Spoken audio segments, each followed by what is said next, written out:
One of the big things in South of Midnight is family, so much so that each and every chapter and every encounter with the fantastical side of the South, it pertains to family. You know, whether it be Benji's tree, whether it be Laurent and his dad with the Rougarou, whether it be Hug and Molly, all of these things like revolve around family somewhat.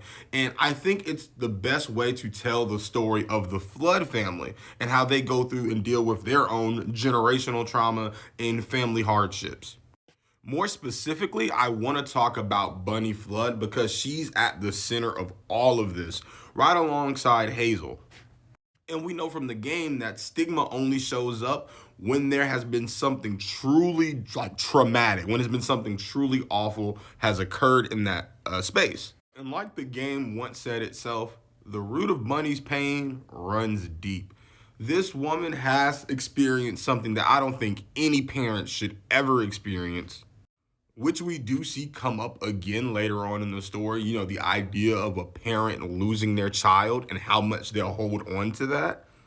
We also see that exact same mother's pain when Bunny loses her only daughter, her most loved child, Cherry.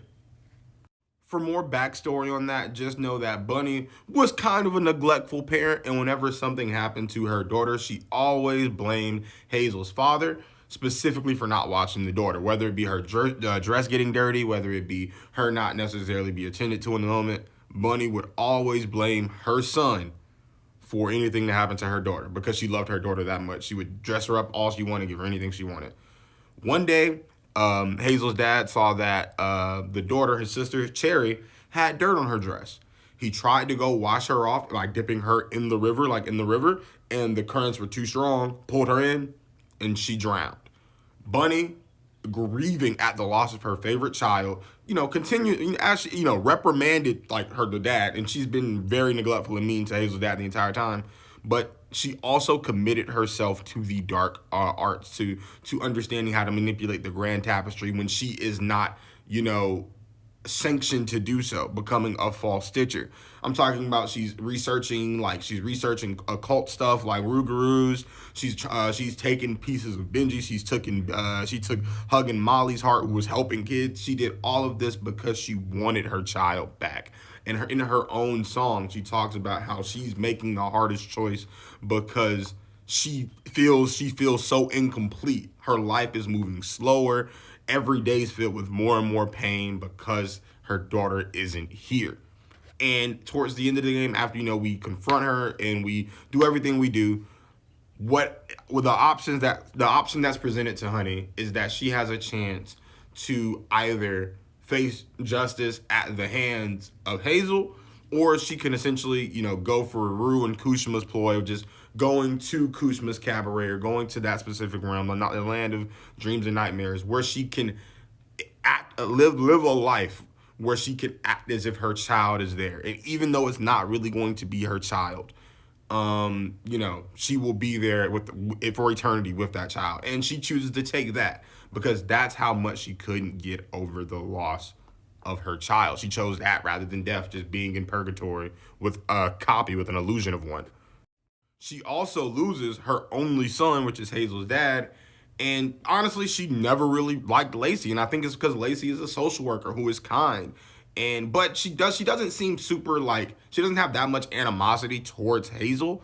But she realizes that she can use Hazel when she realizes Hazel is a Stitcher. And that goes into, we'll make a whole video about Hazel and her journey soon, because I really fuck with Hazel. But essentially, she's never been able to heal from any of that, and I still think she just doesn't even like her son, even when he's dead, because she still holds him responsible for us accidentally drowning their daughter, drowning his daughter, drowning her daughter. And she takes that out on Lacey. She takes that out on Hazel. She's just so filled with so much anger and rage and hatred that I don't even think Hazel would have been able to heal her. And Hazel says it herself in the game, like, we have no idea what that's like to lose a child. And all the things that she's been through in the game, her being the antagonist, just starts to make a bit more sense. And this also shows how, as a weaver, Hazel moves with this, like, everything she's learned on her journey.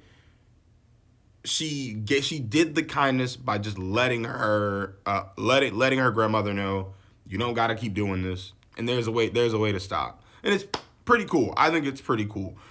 Just letting, and then it's also really dope how every other creature, especially Catfish, is like, oh, you fuck with Bunny Flood, you her daughter? No, because she's just been doing some really sick and twisted shit to like the more fantastical side of the South, to that realm.